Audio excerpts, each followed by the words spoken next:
अनुष्ठित होईछि देवदेव महादेव एवं माता पार्वतींकर शुभ विवाह।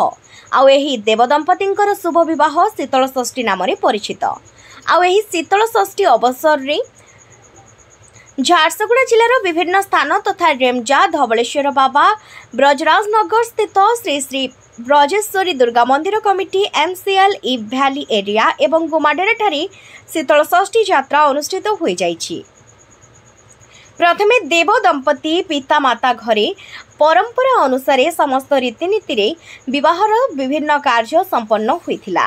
परे देवदेव महादेव निज घरु बाहरी माता पार्वती घर को बाजा रोषणी रे बरात गमन करथिले। हजार हजार भक्त बाबांकर एही बरात रे सामिल होइथिले एवं उभय देवदंपतिंकर विवाह संपन्न होइथिला। विवाह संपन्न परे देवदंपति भक्तंकु दर्शन देबा पई बाहरी थिले। भव्य शोभायात्रा रे देवदंपति सहर परिक्रमा पई बाहरी थिले। एही जुगल मूर्ति को दर्शन करिबा पई हजार हजार भक्तंकर भीड़ लागि रहिथिला। तेबे बेस उत्साह एवं भव्य सहकार रे समस्त स्थान रे शीतल षष्ठी शेष होइछि। Bureau report viral Jharsuguda.